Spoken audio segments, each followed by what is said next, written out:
Cuando saliste afuera lo lograste, ya eres dueño de las dos banderas.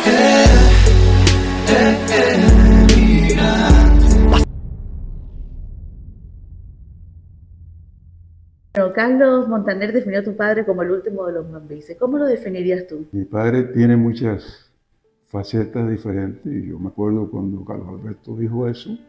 Y también dijo en el funeral de mi padre, Carlos Alberto otra vez, que había sido el cubano más importante del siglo.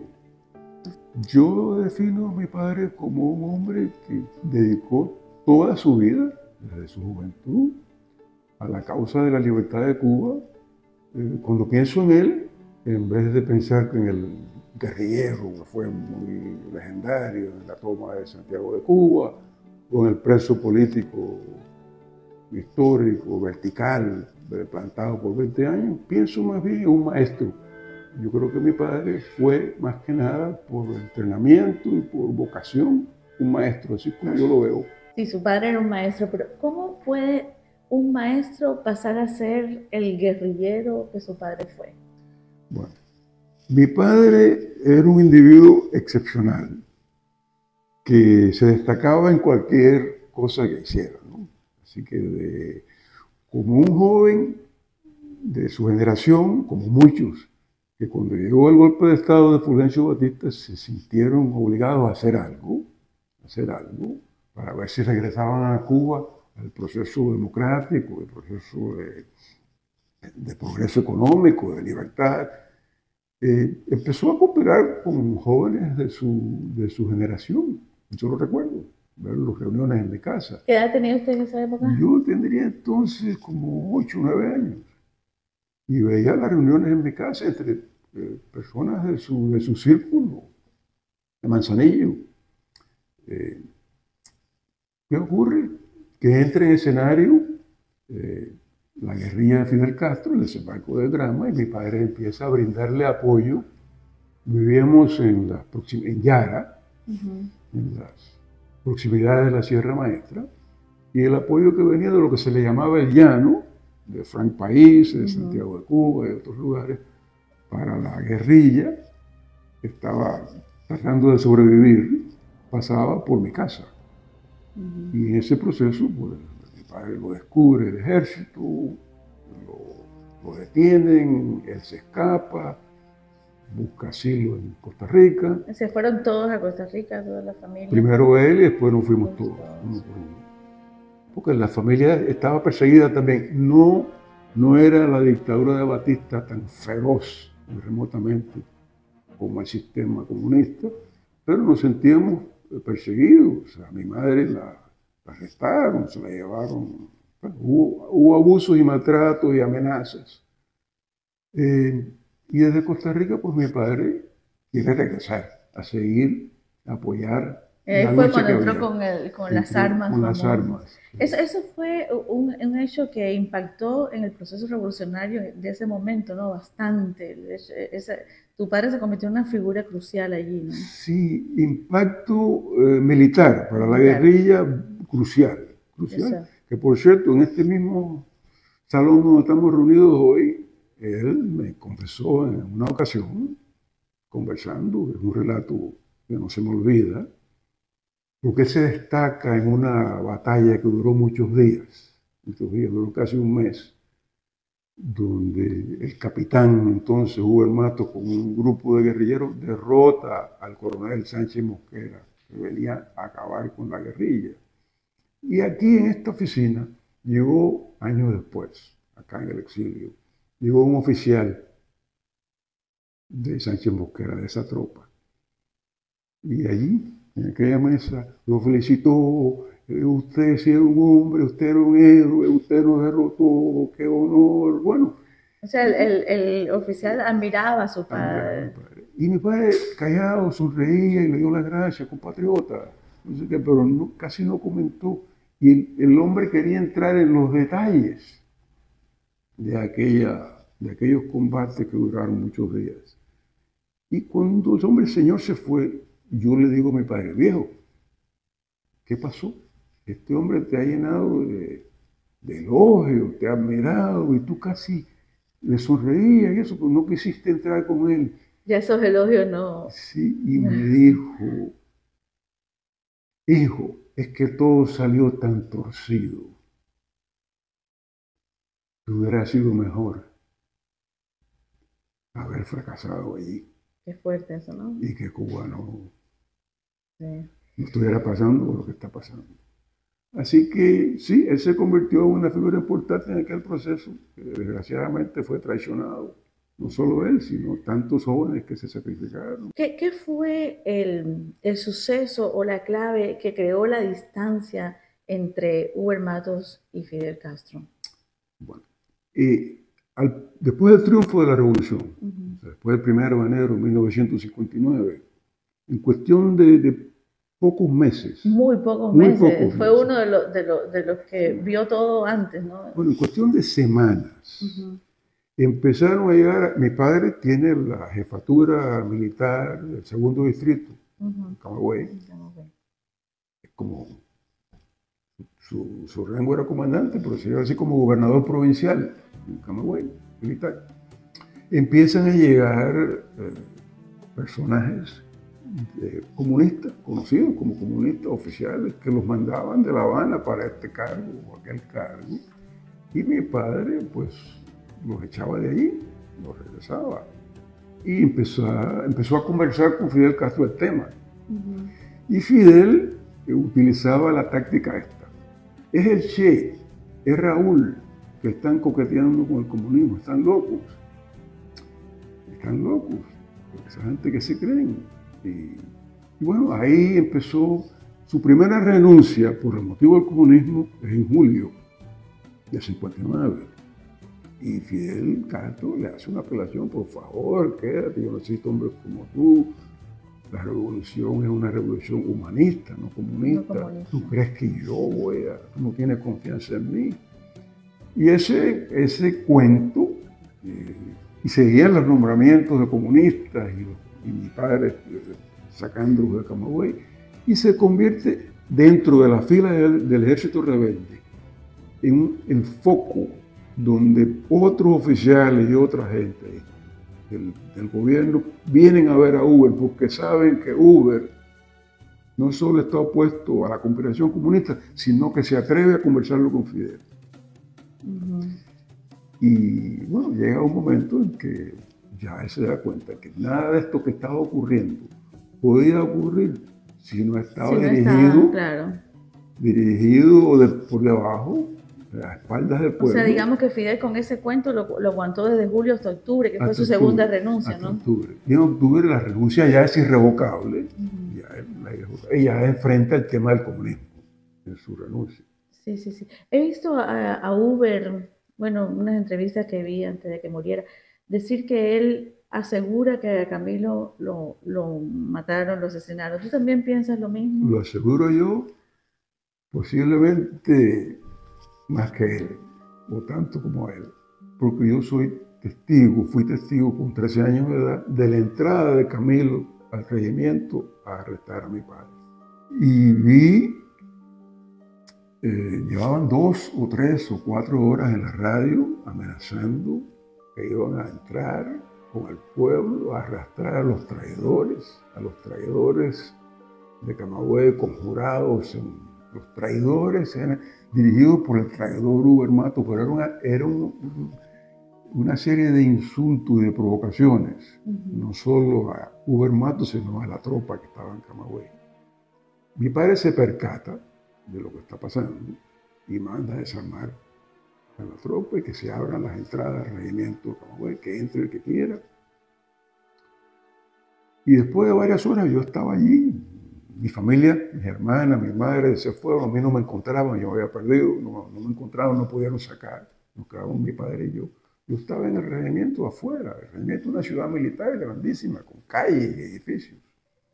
Y veía a los jóvenes aquellos de la tropa, de la columna 9 de la tropa de Hugo Matos, molestos, indignados, en un estado de ánimo de el que entre aquí no sale, el que venga aquí hacer eso que están amenazando por radio, arrastrarnos, a linchar al comandante Huermato, no sale bien. ¿Y quién entra con varios vehículos armados hasta los dientes, con 20 o 25 hombres? Camilo Cienfuegos. Y yo, todavía hoy en día, me asombro de que allí alguien, alguno de los hombres de mi padre no le hubiera hecho un disparado. Y yo creo que lo que querían, obviamente, era el comandante más popular, Camilo Cienfuegos, va a arrestar al traidor. El traidor, uno de sus hombres lo asesina. Era un cuento perfecto. Cuento perfecto, y el traidor va a paredón de fusilamiento y se eliminan los dos. Y se eliminan los dos. Yo no creo que Fidel le tenía el mismo temor a Camilo que le tenía a mi padre por la capacidad de mi padre, por una serie de cosas, pero sí le molestaba muchísimo la popularidad de Camilo. Le molestaba muchísimo. Creo que un individuo enfermo con el ego de Castro no aceptaba otro líder así tan popular. ¿Cómo usted, como niño, que era en esa época, tenía 13 años, me estaba contando, vivió ese cambio tan drástico de ver a su padre como un héroe, como un guerrillero, y de pronto ver tanta gente pidiendo paredón para él, que fue una cosa terrible, me imagino? ¿Cómo vivieron ustedes como familia eso? Bueno, como podrás imaginarte, fue un trauma muy duro, pero los seres humanos somos bastante tenemos la capacidad de soportar mucho, ¿no? De adaptarnos. En esos momentos, mis recuerdos son mi preocupación por mi padre, por él, el que estaba, y no para nosotros. En la escuela, en el vecindario, gente, amigos de la familia, vecinos, todo el mundo nos dio la espalda. Todo el mundo nos dio la espalda. Ahí yo fui a refugiarme a casa de mis abuelos, en Manzanillo. Mi madre se quedó en La Habana, tratando de hacer gestiones, visitando a mi padre. Mis recuerdos son de un aislamiento total. El acoso era bastante serio. ¿Por qué cree que no lo fusilan? Bueno, yo creo que hay dos o tres cosas. Creo que el punto central es el juicio, el comportamiento de mi padre en el juicio. En Camagüey, la gente empezó a decir: Huermato no es traidor. Las telefonistas contestaban el teléfono. En aquella época las conexiones eran con una telefonista. Contestaban el teléfono diciendo: buenas tardes, Huermato no es traidor. ¿De forma puedo ayudar? Y eso duró en Camagüey Oriente por mucho tiempo. Huermato no es traidor. Huermato no es traidor. ¿Cómo puedo ayudarle? Lo conecto. Huermato no es traidor, Huermato no es traidor. Eso duró hasta que lo eliminaron. Después,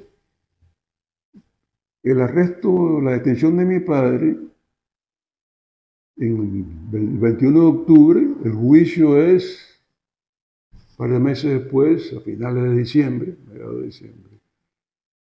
Fidel Castro se da cuenta de que aparte de Huermato no es traidor, en la fila del ejército rebelde hay un sentimiento, mi padre es muy popular, por su reputación entre ellos, de ser un hombre valiente, de ser un individuo con cultura, de todo ese tipo de cosas.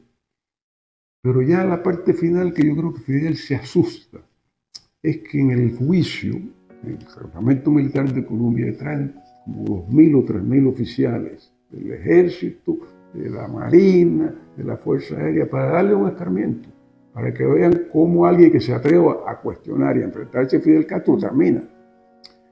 Y mi padre, Fidel y Raúl, que son los actores principales en el juicio, actúan de testigos, de fiscales, actúan de todo. Aunque hay un tribunal revolucionario, un presidente del tribunal, el comandante Sergio del Valle, otro comandante, Papito Sevilla. Los acusadores, los testigos y los que manipulan todos son Fidel y Raúl Castro. Y Fidel se tropieza con un hombre, en caso del acusado, un hombre con cultura, con valor y dispuesto a decir su verdad y que lo fusilen. No se calla, habla, dice lo que tiene que decir por 2 o 3 horas. Y los 3.000 oficiales, 2.500 oficiales que estaban allí para recibir un escarmiento se paran y lo aplauden. Y Fidel Castro se asusta. Demasiado alto el precio político. Demasiado alto el precio. Se siente que uno de estos me lo va a cobrar. Uno de estos lo destruyo de otra forma. 20 años de prisión. 20 años de prisión y 20 años de prisión completos, feroces, torturas, encierros. Tortura. ¿Qué contaba él de esa época? Bueno, yo lo fui a visitar a la prisión antes de salir de Cuba nosotros. De la época de la prisión, bueno, al principio, en los primeros, hay varias etapas, ¿no? La de antes del juicio, donde están tratando de ablandarlo. Como ablandaban en los años 30 en Moscú, en el tiempo de Stalin, como ablandaron a Ochoa. La cosa es, vas a salir con vida, si te dices que estabas equivocado, ese tipo de proceso, de visitas de otros oficiales enviados, comandantes. Y mi padre, su reacción es dile al que te mandó, a Fidel Castro, que mi silencio no se puede comprar. Para lograr mi silencio tiene que fusilarme. Él era un idealista de verdad, un hombre íntegro. No para él su dignidad. Y además, yo creo que mi padre en ese momento está dispuesto a sacrificarlo todo, a no irse de Cuba, porque tuvo la oportunidad, para dar una alarma, a ver si se enderezaba, a ver si se evitaba lo que ocurrió. O sea, toda su carta de renuncia y una grabación que él hace el mismo día 21 de octubre, una apelación que él hace, que no está no es la carta, es por favor, este pueblo no se merece.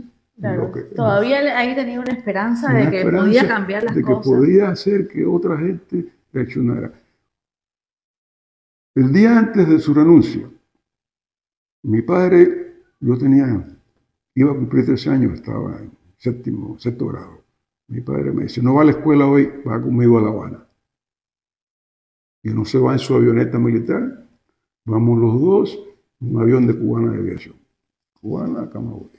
Y por la noche me dejó en casa de las tías en el Vedado y por la noche me dice, ya regresamos a Camagüey y al otro día la renuncia.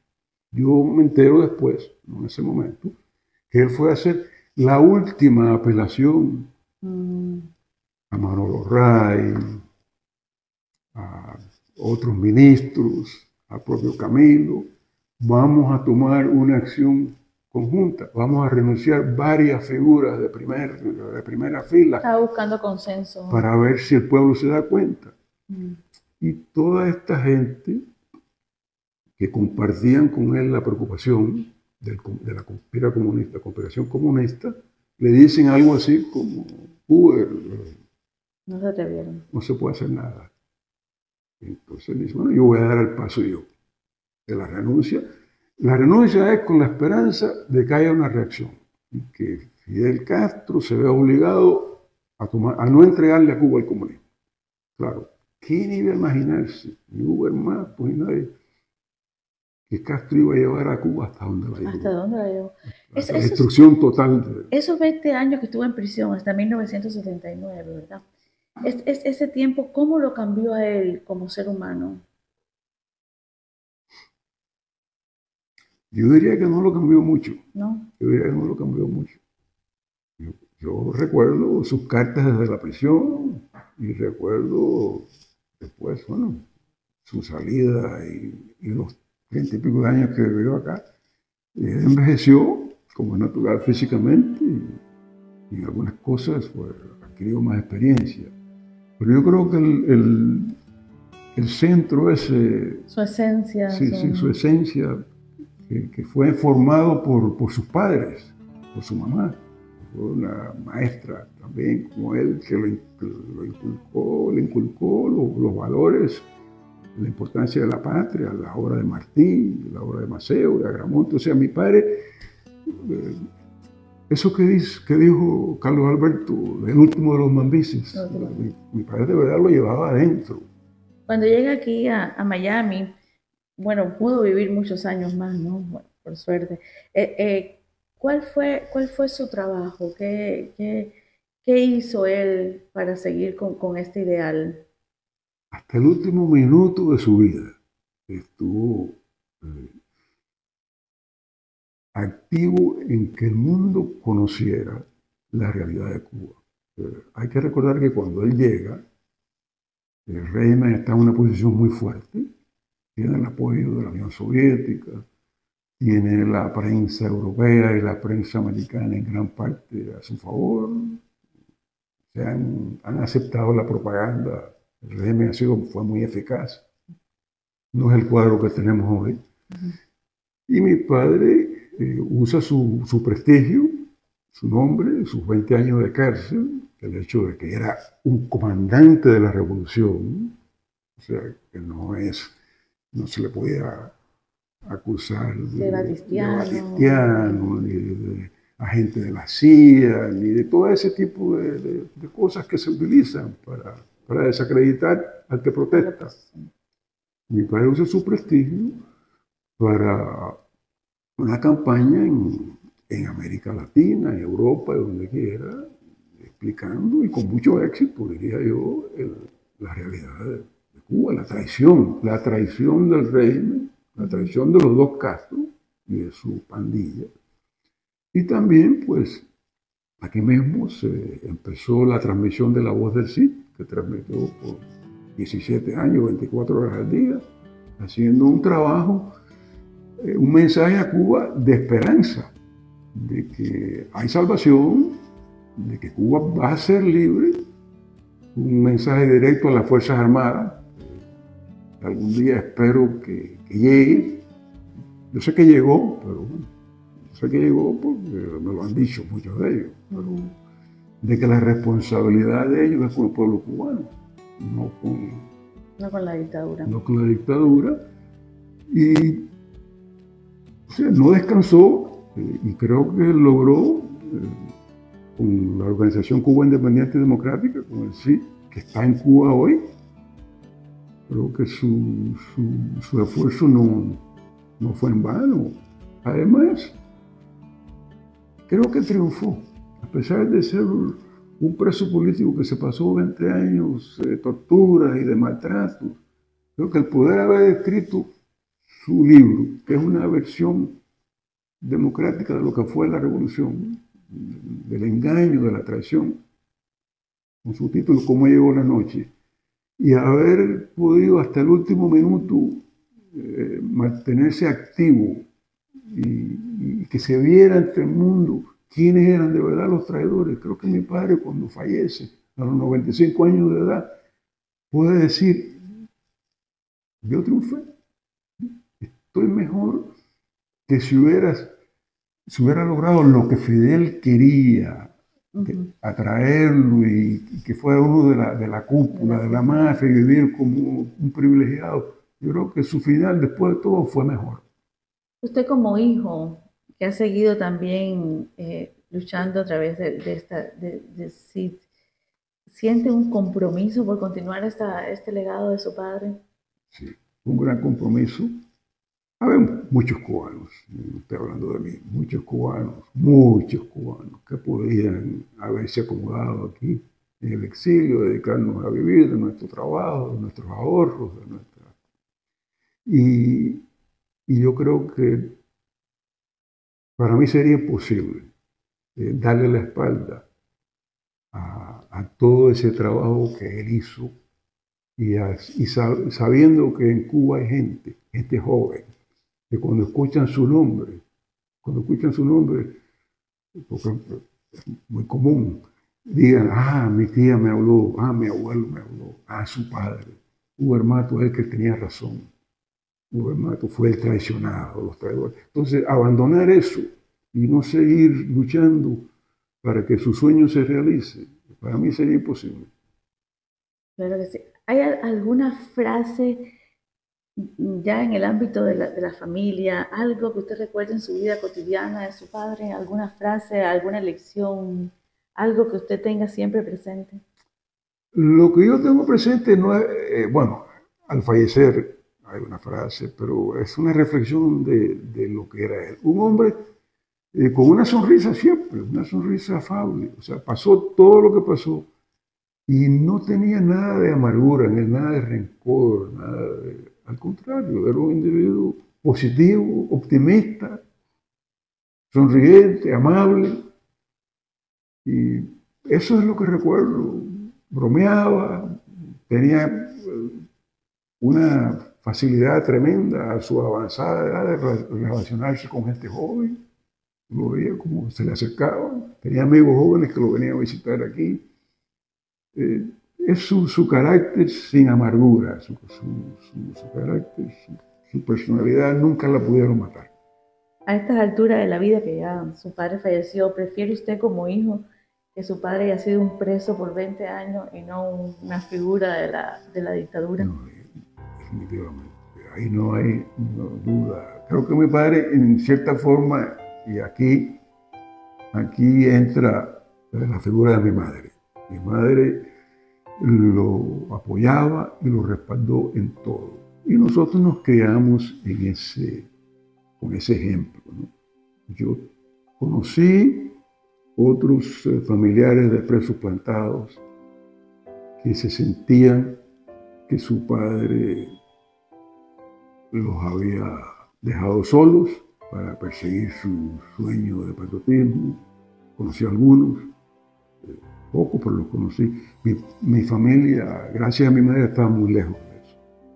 O sea, nosotros entendíamos y aceptamos y admiramos y estamos orgullosos de lo que él hizo, y nunca, hubiera sido una tragedia para mí que mi padre hubiera sido un comandante privilegiado que se quedó en la cúpula y uno estar ahora aquí asilado no. Tu amigo, a tu hermano, rezando a ver si Dios puede echarte